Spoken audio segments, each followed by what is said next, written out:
What is happening, ladies and gentlemen, boys and girls, children of all ages? It is always your hostess with the mostest. It is PKR, Pastor Keenan Riley, and we are here on People Suck, Love Them Anyways, episode number 963. Feels like it. Yes, bringing 2025 to a close.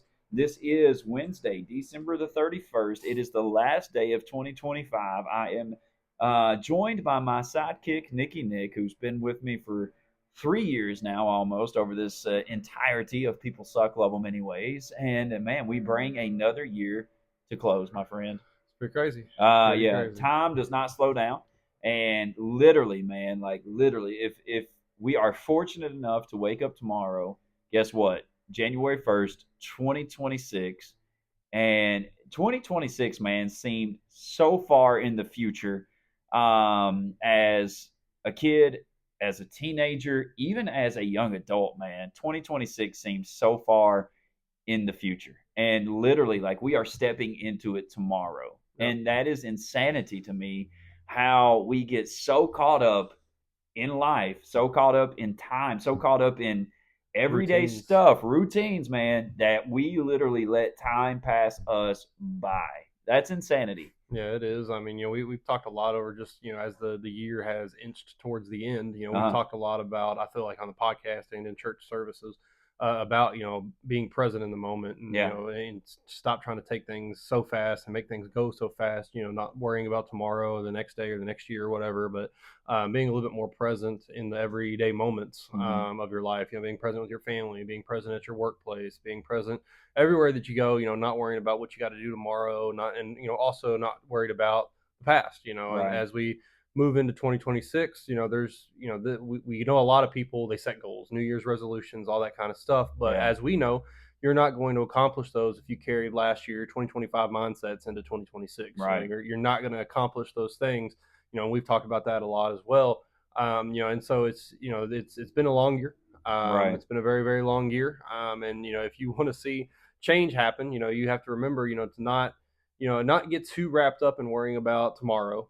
Tomorrow is just another day. Right. It's January 1st. Again, time is a man-made concept to God. It's just another Right. day. Yeah. Things aren't going to magically change overnight unless God wants them to. Right. But just because you decide you want to be healthier, just because you decide you want to be more spiritual, just because you decide you want to eat healthier or work out more or do all these things, it's not something that's just going to come to you overnight.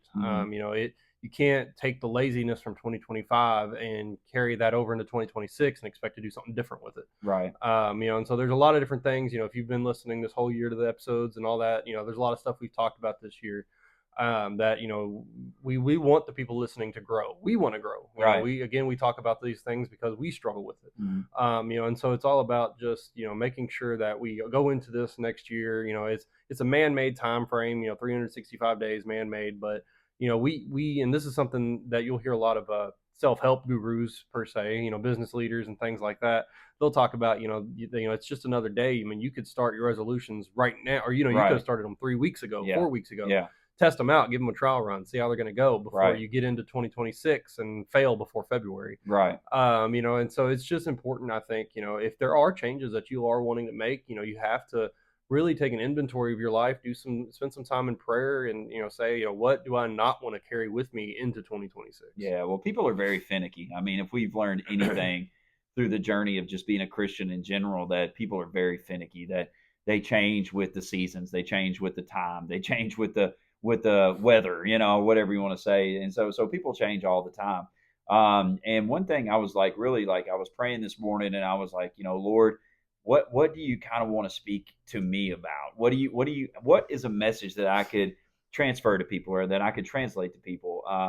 Whether it be on this podcast, whether it be tonight in our prayer service, like what exactly would be the message? And one word come to mind, and it was discipline. And we've done episode after episode after episode talking about discipline, but discipline is a word that nobody ever wants to talk about, because discipline is something that is our own responsibility, and it's something that we have to hammer out ourselves and say, what is the most important thing we want to accomplish, whether it's physical, spiritual, emotional, financial. Like as the Lord spoke it to me this morning, like, you will accomplish 100% of the goals that you have discipline for. And I Sounds a mean, little like, familiar to Wayne Gretzky, whatever his name is. oh, what is it? What is it? You You miss miss 100% 100 of the Yeah, shots that you you don't don't take. take. Yeah, absolutely, and that's true Yeah. too. But if you have the discipline for whatever goal you set, I mean, I don't care what it is. Again, spiritual, physical, financial, emotional, whatever. If you have the discipline to map it out, to do it, and to stick with it, you will succeed. Like you Mhm. will see success from it. But for like Nick said, like most of us, we need to really start 2026 about the 1st of December in 2025. That's whenever we really need to start implementing changes and processes and things like that that we can build towards. And so that way, whenever we start tomorrow, we're not like we're not putting ourselves behind an 8 ball per se, and then watching ourselves fail by the end of January. Like there's no telling how much money is wasted from January 1 to January 30th on meal plans, on gym memberships, on, like you said, self help gurus, on books, on, whatever courses people are taking, because everybody gets so motivated, Nick. And I think what people need to understand the most is that change does not happen on the outside. Change takes place on the inside.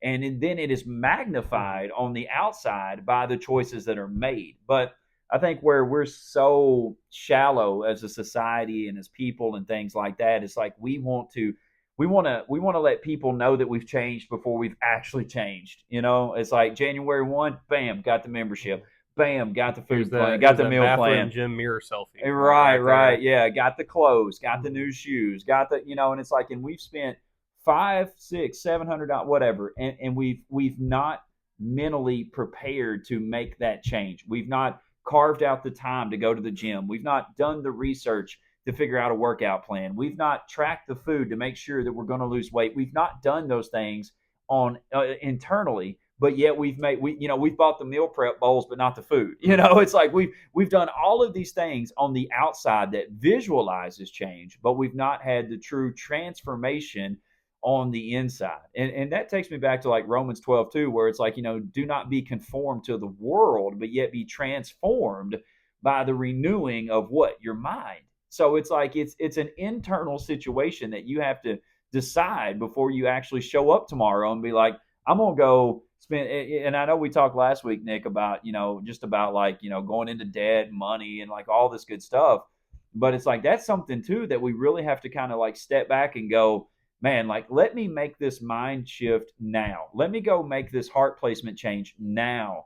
So therefore, whenever I go into the first of the year, it's not about producing on the outside, but it's about changing on the inside in order to see the outcome that I've prayed about. Yeah, I mean, I think people look at things like January 1st, as a springboard, to because everybody's, kind of on the same train. We're all trying to do something better, be better, make different Mhm. decisions, all that. And so it's kind of like this hive mind mentality a little bit where, everybody's kind of like, okay, because everybody else is doing it, I'm going to do it. But we Right. know, from experience that doesn't make change. That doesn't make lasting, successful change. Yeah. It all has to come from, like you were saying, on the inside. I can spend all my time. I can spend a month in the gym, but if I'm not doing anything in the gym to better myself, then I'm Mhm. wasting it. Yeah. Just like if you're, you may go to church every single Sunday, every single Wednesday, but if you're not growing in your faith, then what's the point? Yeah. It's all about, yes, you see those visible changes on the outside. Everybody's going to see those posts. Like I know I made the joke, but it's true. You're going to see those gym selfies. You're going It's to gonna see happen. the gym membership Yep. cards. You're going to see Yep. the meal prep plans. You're Yep. going to see the food all separated out on Facebook and Instagram. Like, Yeah. you're going to see these things, and then you'll start to see these things dwindle over time because Uh-huh. those people didn't make the internal changes. They were relying on the external, validation. Or you see Um, like the and even to take it spiritual, I mean, you will see the first Sunday of January, you will see people like starting off the year right in mm, church, and it's like that's good, that's great, but are you coming the second Sunday, the yep. third Sunday, the fourth Sunday? Are you coming that Wednesday night? Are you starting to get connected? Things like that. So you'll even see it in the spiritual side of things too. Yeah, which all goes back to the word discipline, that Keenan was talking about. It all comes down to, I think when we think of discipline, I think a lot of people think, okay, discipline means I'm going to have a six pack, or I'm going to get Right. bulk, I'm going to do Yeah. this, but that's not necessarily always the case. The people listening to this, I'd say there's probably not a lot of them who are planning on getting jacked over this next 365 days. But Do we there have are any? Do people. we have any Do we bodybuilders have any listening? bodybuilders? Yeah, So we probably might have a couple. yeah, But there are people listening to this podcast that want to get closer to God this year. right. We do have people listening to this podcast that want to be better with their finances this year. We have people listening to this podcast that want to have a better prayer life this year, who want to give more this year. Who, there's people out there that they have goals, they have aspirations. Discipline can get you to those things. It doesn't, discipline doesn't just mean physical discipline. Yeah. It means, it means not buying something so you can give more. It means saving instead of buying something immediately that gives you that little short-term satisfaction. Right. It comes down to making sure that you set an alarm on your phone every day to open the Bible and read it. Yeah. It's about being disciplined enough to say no to those fun little things you want to do and saying yes to the things that may be difficult. And things that maybe aren't as fun or aren't as popular. And it doesn't. Again, it's not just physical. It's not about going to the gym. It's not about lifting weights. It's about that internal struggle inside of you that, when people are, say, okay, I'm going to get up and go to the gym at 5 o'clock in the morning before work. That is what discipline is. Right. That is, that internal struggle before you are in the middle of it. And going on the rainy days, the snowy days, going on the cold days, going on the days where the gym is full, going on the days where you're tired, going on the days where you don't feel good. That's the discipline that we're talking about. If you eliminate the excuses once, you can't use them again. Right. Ooh, I like that. Yeah. If you say, okay, it's raining today, man, that's a good reason not to run. But if you go running in the rain today, guess what? You don't have the excuse to do next time it's raining. Right, exactly. Right, exactly. Right. And so it's all about, I find myself doing that a lot, in just different areas, like I could, there's different things, if I find myself, we talk a lot about with addiction too, just thinking about that to make it a little relatable for people where it's like, if I say no to watching this video today, then it's going to be a lot easier for me to say no tomorrow. Right. Because, I've already done it today. Might as well do it tomorrow too. Yeah. If I took that drink today, then it's going to be a lot harder to say no tomorrow. Yeah. But if you say no today, it's, you're just continually working. And I think a lot of people in recovery can relate to that. Where it's like they take it one day at a time. It's always, one more day. Yeah. One more day. I just got to make it one more day. I got to survive the day without taking a drink. I got to survive the day without, injecting myself. I got to survive the day without a pill. Got to survive the day without watching something. And it's all about, again, like we talked about at the very beginning, being present in the moment. Fighting those internal battles, those internal struggles with God, with the Word of God, internalized. Fighting those spirits that are telling you to do things you don't want to do or don't need to do. It's all about that internal discipline, saying, I'm not going to do this because I have something better waiting for me. Well, you are what you choose. and that's something that just kept on replaying in my mind. You are what you choose. So, if you choose to drink water every day, then it's like you're not going to have that side effect of caffeine, of sugar, of things like that in your life, or you can choose to drink sodas every single day and you're going to see the outcome of that. You can choose to manage, your time well and spend time with your family and, and say no to things that you think is important, but really that God's really just said, hey, look, that's distracting you type situation. Or you can choose to go do those things and neglect your family, type situation. And so you are what you choose.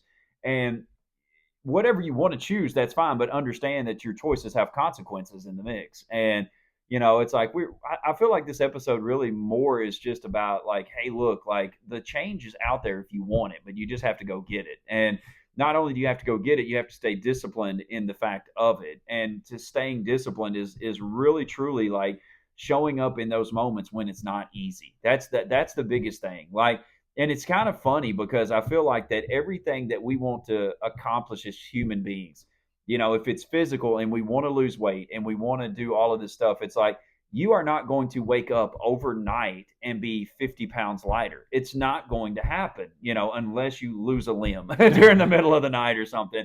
But yeah, exactly. Like you have just jabbed yourself with Ozempic 42 times during the day. I don't know, but like I don't know how that works. I don't either, man. But like you're not going to lose it overnight. It's not going to happen. It's like financially, unless you hit the Powerball or the Mega Millions, it's like you're not going to recuperate all of your funds that you've lost over 2025. It's just not going to happen. But if you decide, if you put a game plan forward and say, I'm going to be determined and disciplined through this process, not motivation, not inspiration, because those things will fade. Those things are feelings, and those feelings normally fade and change over time. But if you find something that is discipline within your life and you're like, I'm going to stick to this. I'm going to succeed in this. I'm going to see the outcome I've prayed about, and you stick with it, then you're going to see the change. But I think more than anything, Nick, I think people are literally are drunk with this feeling that it's all about instantaneous, the snap of a finger. It sounds good. It sounds sexy. I'm going to lose 50 pounds this year.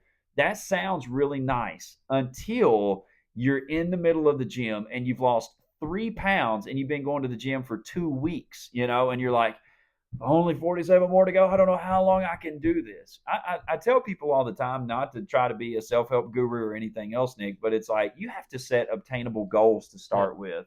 You have to literally make baby steps in this process. Like, even whenever you become a Christian, Checkpoints. right? Even whenever you become a Christian, it's not like you were Christian one day and then the next day you're like, I am preaching revival like Billy Graham across the US. No, like you're literally just happy to wake up and be a Christian day two, right? And I feel like it's the same way. Like, we should be able to pace ourselves through our plans and through our discipline and determination to say, hey, look, like day two, okay, what does day two look like? A little bit better than day one, maybe 1% better.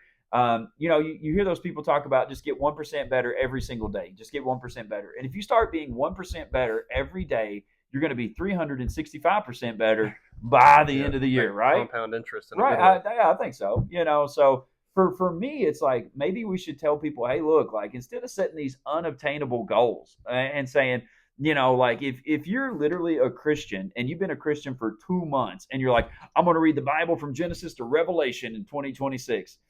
I'm not saying you can't, not saying you won't, not saying you shouldn't. I mean, get into the word, dive deep into it.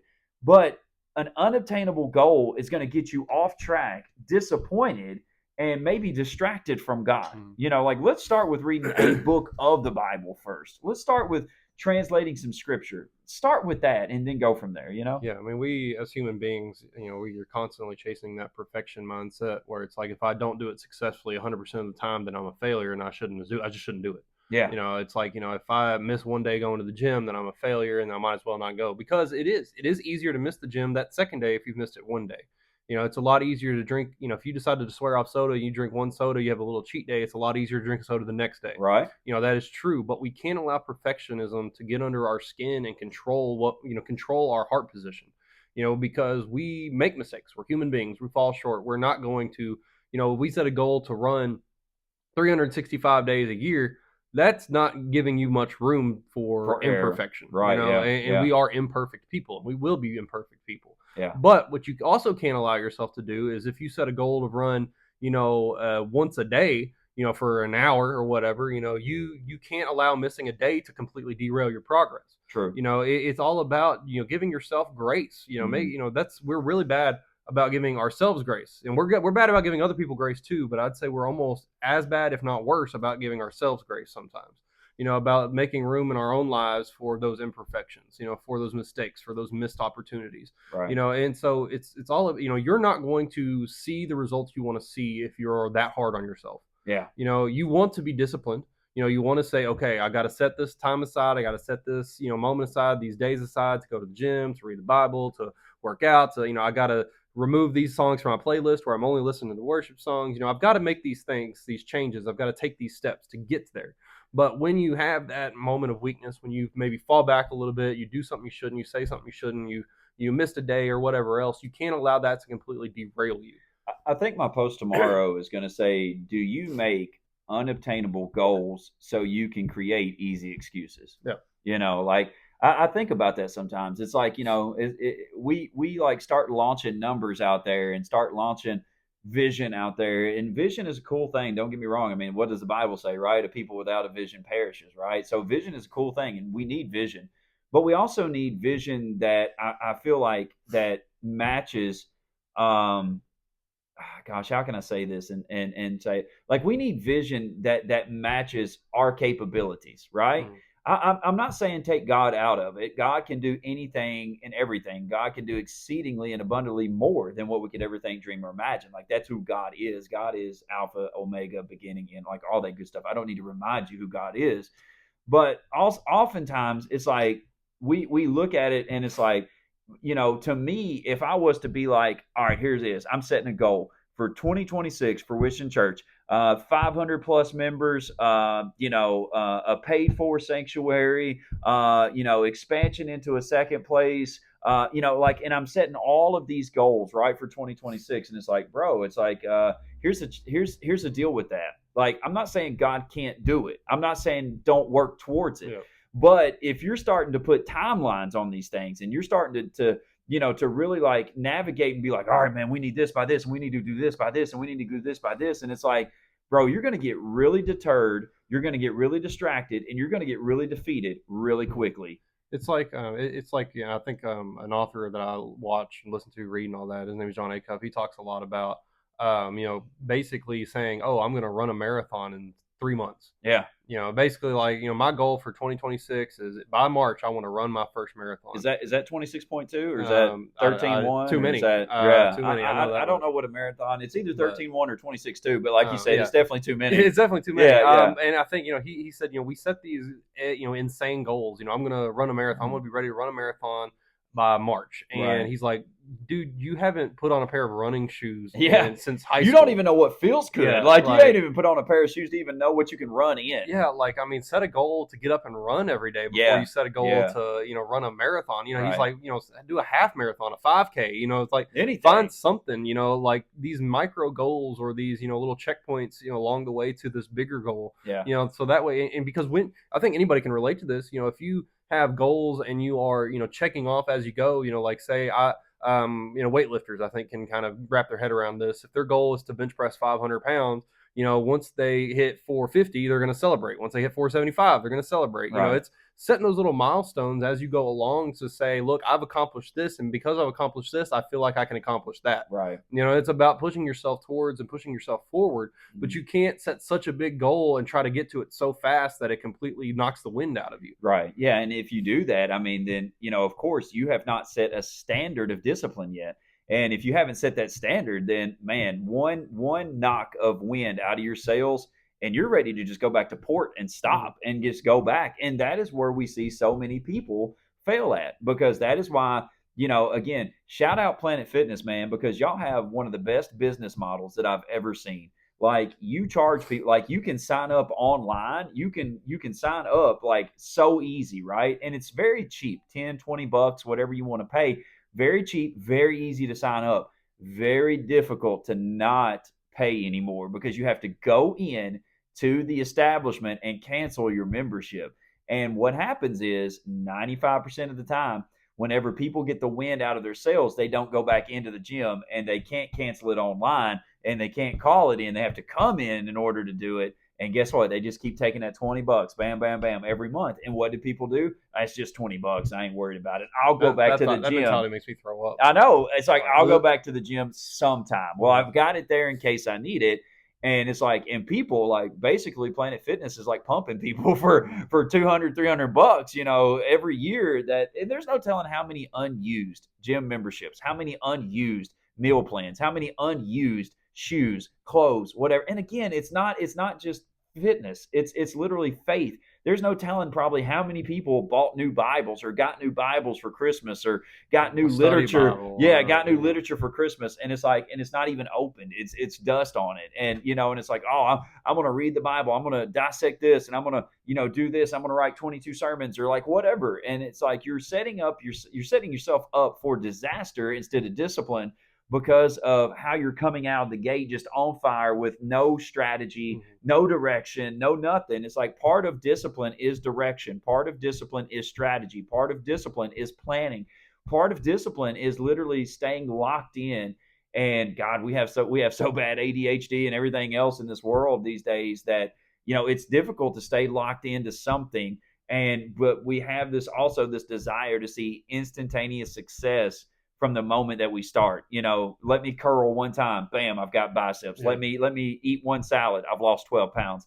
Let me skip buying my coffee in the morning, I should have $100 extra.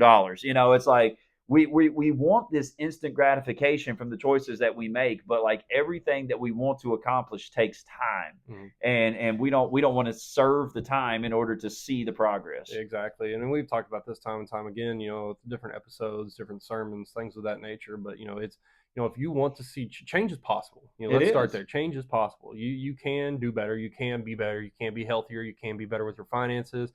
You can be more spiritual. You can be more biblical. You can be all of these things. All of those Right. things are Yeah. possible. Yeah. And that's the first step, is acknowledging that those things are possible. The unfortunate side effect to the possibility of those things is that it requires something of you. Right. And we talk a lot about, if you have to put pen to paper to make it make sense, and it doesn't take faith, that is true. That is But true. faith without works is also dead. True. You can't just pray something to happen and not do anything and expect something to change. True. And it's so you have to be able to find that healthy line there, where you can have faith, and you can have faith that that you're going to be healthier by the end of 2026. Right. But having faith that you're going to be healthier and still eating donuts every morning and still eating junk food every night is not Right. going to get you healthier. It's true. And so you have to put work to that faith. You have to put that faith into action. Yeah. You have to believe that, if you're a good steward of the body that God gave you, if you're a good steward of the finances that God gave you, if you're a good steward of those things, if you put the right procedures in place, you put the right moment, the right choices in place, Right. then you're going to see something. You are going to see something change. Yeah. Cutting out soda, cutting out energy drinks, cutting out coffee, cutting out the 6 meals a day at whatever, cutting something out of your life to make a change is going to create a change. Right. Yeah. But the problem, like we've been talking about here, is that we don't see that change instantly, so we get discouraged. Yeah. We give up. Yeah. We don't see things through. And we can't be like that. The world, and I think I'm going to take this, and I know there's people who are and aren't biblical, who aren't Christians, listening to this, but like from a Christian perspective, again, we're supposed to be set apart from the world. The world gives up on its New Year's resolutions by February. Right. And if our New Year's resolution is to get closer to God and build a better relationship with Him, then we've got to set the standard for those types of things. Right. The Christians should be the bar setters for New Year's resolutions. When we set up a goal, we are not like the world. We're not going to give up. We're going to have discipline. We're going to have God on our side. We're going to accomplish more than we could ever think, dream, or imagine, because we have God on our side. Yeah. And so it's just all about making sure that, you can't just sit back and let God do all the work. Yeah. He can, but He's not going to. Yeah. He wants something from you. Choosing God is the whole point of this whole thing. Right. We have free will for a reason. God wants us to choose Him, to choose to follow Him. He's not going to just change everything for us, force feed us, or smack the hamburger out of our hand, or smack the debit card out of our hand. He's not going to do those types of things. It's our job to make the decisions and use our free will to better ourselves. I just wanted to Google this really quick, and it's kind of crazy. It is 6:54 Eastern time on a Wednesday night, and Google has already changed their little background to 2026. So, maybe they know something we don't know. Maybe 2026 is coming. Maybe the world is not going to end tonight, right?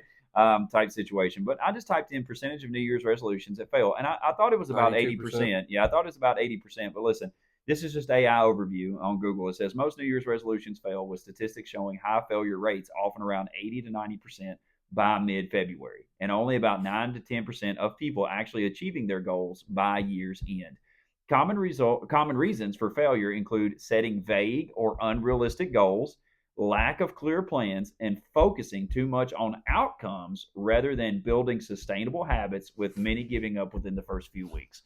And that's literally, in a nutshell, what we've been talking about for like the last 30, 35 minutes, is that whenever you start, you don't have a clear plan. You don't have clear direction. You don't have goals. You don't have, something. You don't have these habits. You don't have stuff that you're actually doing right now to do it. And one thing that's relatable to me is that I talked about health for a long time, and health is still relatable to me. But something that relationally has been relatable to me is my wife and I's marriage, and it's something that that I don't know if you know this or not, but like after you get married, you're still not supposed to stop dating your spouse. You're still supposed to love your spouse and do things and court each other and love each other and do things like that. In my case, get a cat.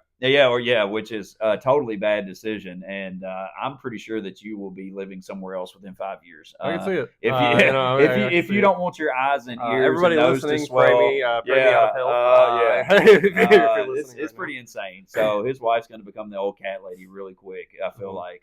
But But relationally, like me and my wife, we've set goals, we've set boundaries, we've set a lot of different things where it's like one time a month we're out, we're eating, we're communicating. It's like we have a date night one time a month, and it's like I don't care where we go, I don't care if it's pizza, I don't care if it's it doesn't matter to me. I don't care if it's a buffet, but it's like we're taking time to do this. We're taking time, to sit down, to have a meal, to conversate.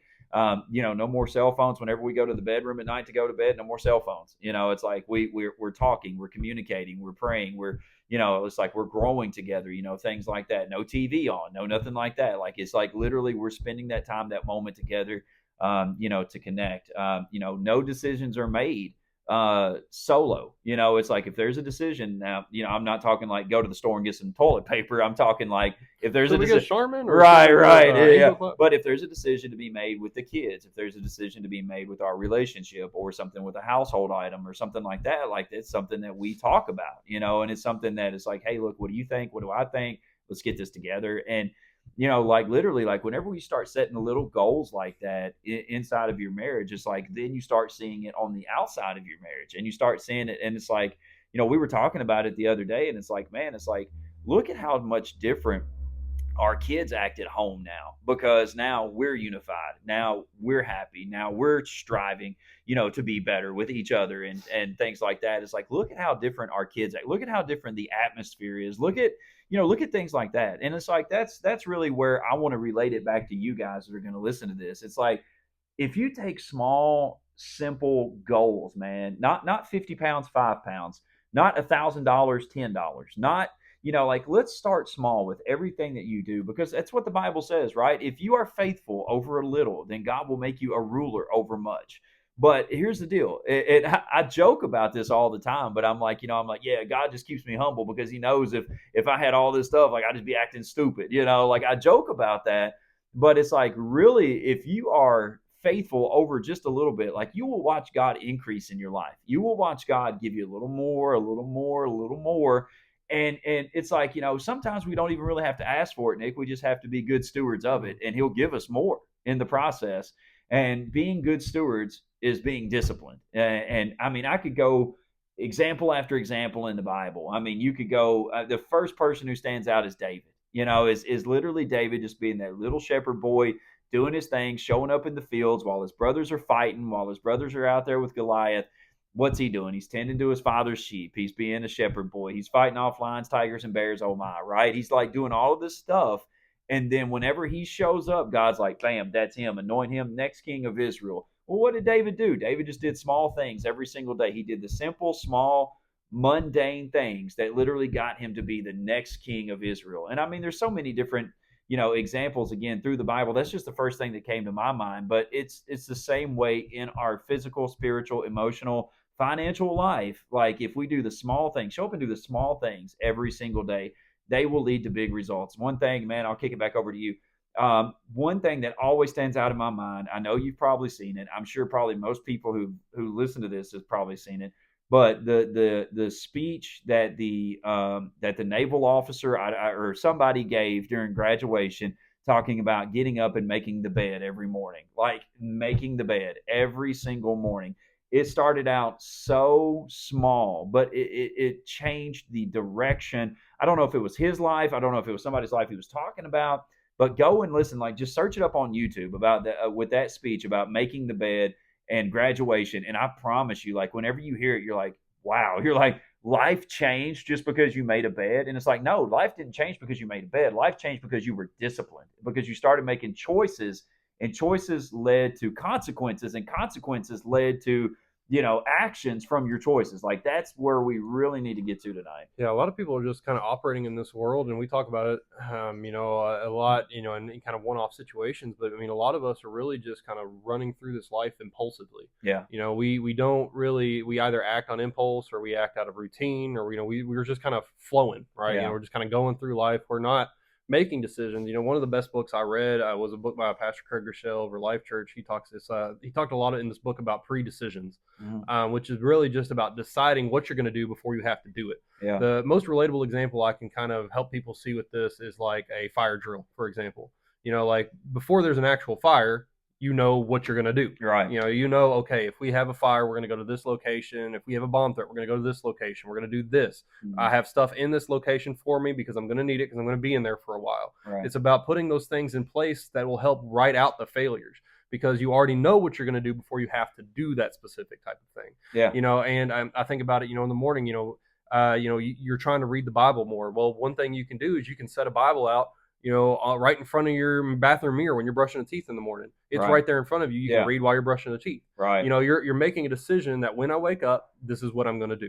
When I'm faced with temptation, this is what I'm going to do. When I'm, tempted to go out drinking with my friends, I'm trying to stop drinking. I know, okay, when they ask me, this is automatically going to be my response every single time. Right. Making those decisions ahead of time so that way you're not caught off guard. Yeah. You're not surprised when the devil comes knocking on your door saying, hey, I want you to do this, or hey, you should go do this, or hey, you should go here. It's all about making those pre-decisions will help set you up in the future for more success because you already know what you're going to do when something comes your way. Yeah, you already know, when that doubt comes, when you wake up in the morning and you're like, God, I don't feel like going to the gym. You've already decided you're going to the gym. Yeah. It doesn't matter. You've already decided. You got your clothes laid out right there at the foot of your bed. Yeah. You got your lunch already made in the on the island in the kitchen, right? Right. You've already pre-decided, you've prepared, you've set yourself up for success in the morning. Yeah. Another easy example that, like I just said, is setting your clothes out for the morning. Yeah. You've already got that handled. It's there. It's one less thing to worry about in the morning. It's taken care of. Right. You know what that also frees you up time to do in the morning? Read the Bible. Yeah. Go to God in prayer. Because you don't have to worry about picking an outfit. You did that the night before. Yeah. You have a lot less motivation and energy during the night than you do during the morning. Yeah. So you want to set yourself up for success in the morning by doing everything you can the night before. Yeah, it was making your lunch, whatever. Yeah, it was really funny. Like Sunday, for a great example. So Sunday, like I woke up late, but I got up and I got dressed rather quickly. And my wife was like, "Wow, you got dressed really quick." She's like, "That's kind of amazing for you," because I'm a sloth most of the time whenever it comes to like just meandering around and getting things done. And I said, it's kind of funny because whenever I woke up this morning, it was the kind of like the Sunday right after Christmas and stuff. So I was like, hey, I'm wearing the plum, maroon, whatever you want to call it, suit today. So I already had it in my mind what I was going to wear, the shirt I was going to wear, and like things like that. So all I had to do was walk to the closet, get it, put it on. It wasn't just standing there going, hey, look, I'm going to do this. And like Nick said, to kind of prove his point, the more that you plan and prepare for tomorrow. Now, don't get me wrong. What does the Bible say? Don't worry about tomorrow. Yeah, right. Like, and it's not worrying about tomorrow. It's just I'm planning for tomorrow. It's all about not letting tomorrow control you. Right. And that's exactly. kind of what I've said before. You can plan and prepare for tomorrow, but don't let tomorrow control today. Right. Yeah. Type situation. And it's like, I know that Monday through Friday, unless there's a holiday or a vacation, I'm going to work. So, on Monday night, whenever I come home, what's going to set me up for success Tuesday? Packing my lunch, getting my gym bag ready if I'm going to the gym, knowing what I'm going to wear, things like that. Like you said, that's going to be more efficient on me to save me time for Tuesday morning. So if I do oversleep or if I do go through an alarm or whatever, then it's like I'm not rushing because I've already set myself up for success, the day beforehand. And I try to do that with my wife as well. Like I tell her, she had a migraine the other night and she went to bed. So like before, it was Monday night. So like before Tuesday morning, before she got up, I had emptied the dishwasher. I had cleaned the kitchen up for her. I had, done stuff like that, just to make sure that whenever she got up, she didn't feel behind in the process, And so it's like, if you can plan and prepare and react the day before, and it's like you said, don't let it control you. But at the same point in time, don't be like, don't be a dunce and be like, well, somebody's going to pack my lunch for me. No, it doesn't work like that. Like you're going to have to get up and do it the next morning. So, control the things that you can control and then let the rest of the things work themselves out. But again, control the things you can control. Yeah, exactly. And, I think as we, kind of prepare to walk into 2026, that's the mindset that we hope everybody listening to this will kind of wake up tomorrow if you're good. God gives you the opportunity to wake up tomorrow. Right. We want you to, heck, start tonight, like we just said. Before that ball drops, set yourself up for success for tomorrow morning. Yeah. There's people who are probably going back to work tomorrow. I'll tell you, a lot of people probably aren't going back to work until next week. But that's me, bro. That's me. But I think just making those preparations ahead of time. Take some time tonight, tomorrow night, whatever to while you have this extra time off. Not to be a sloth. I think I saw What is that? It's one of seven deadly sins is It's sloth. slothfulness, right? Yeah, You know, yeah, not to be lazy and just wait around, but to right, actually get yourself ready, so set yourself up for some success. Do some thinking, do some praying, all those sorts of things. Don't do anything without praying first. We talk about that a lot, but also set yourself up for success. Whether it's Monday morning, whether it's Wednesday, or I guess Friday morning, Thursday morning, Saturday, whatever. You'll set yourself up for some success for the next day. I really mm, hope and pray that I'm able to be better about it. I was very goal centric for a couple of years there, and I've fallen by the wayside. But right, there's a lot of things that I want to do and see and accomplish. Like we said, it's been a hard year. There's a lot of things yeah, that we wanted to see happen this year that didn't happen this year. right, And a lot of that is really just because we allowed life to beat us down. yeah, We allowed situations and circumstances to keep us down, to keep us distracted, to keep us complaining. And so it's I think there is a time to mourn, to grieve, to have those types of thoughts and feelings, and to accept that they're real. But there is a time where it's time to get up, get ready, get moving. yeah, There are bigger and better things coming. I believe that. And I think you believe that. mm, And so it's just all about trusting God for what's coming, but also being thankful for what we have today. yep, And that's something I also want to make sure everybody is in line with. Don't right, be so worried about if you set a goal by the end of the year I'm going to lose this, or by the end of the year I'm going to have this much saved, by the end of the year I'm going to have read the whole Bible through, all of these sorts of different things. Those are good goals, those are good things to have set out for you. But don't allow those things to keep you disturbed or angry or frustrated today. When you miss a day, don't beat yourself up. right, Don't let the enemy beat you up. Just pick yourself back up, dust yourself off, and try again tomorrow. yeah, Keep every day is a new. Every day could be January 1st for you. that's true. Every day could be January 1st. It doesn't have to be some big collective, hive mind January 1st of every new year. We're all going to be better. It doesn't have to be that, because like we just said, most of those people fail at what they try to accomplish. Right. It's all about just having the heart placement, the heart position of I want to change, I want to see better, I'm going to see better, having faith that you're going to see better, Yeah. and taking time each and every day to be thankful for what you have and being a good steward of what you have, whether that's your family, your finances, your health, whatever it may be. Just spend each and every day in thankfulness and gratuity, and be gracious, and be a good steward of it, and you're going to see those things that you want to see come Mm-hmm. to fruition. Oh man, name drop, right? Mm-hmm. I always say name drop and then drop the name. But anyways, to everyone that has hit the download button this year, to everyone who has supported us, to everyone who has told somebody about People Suck, Love Them Anyways. Like, we say thank you so much, because literally, we do this not every single week. We try to do this every single week to help somebody's life, and maybe something is said and done. Like, we always say that, like, maybe something is said and done in an episode that literally might speak to somebody, might change their heart and life forever, man. And that's why we do what we do every single week. So we appreciate you guys' support so much. We hope that you've had a blessed 2025. And we hope that you're going to, stick with us in 2026. And not only that, but that you can help us grow by telling other people about People Suck, Love Them Anyway. So we love you so much. We thank you so much. Have a safe and blessed new year. And we can't wait to see what 2026 holds for us. We love you so much, and be blessed.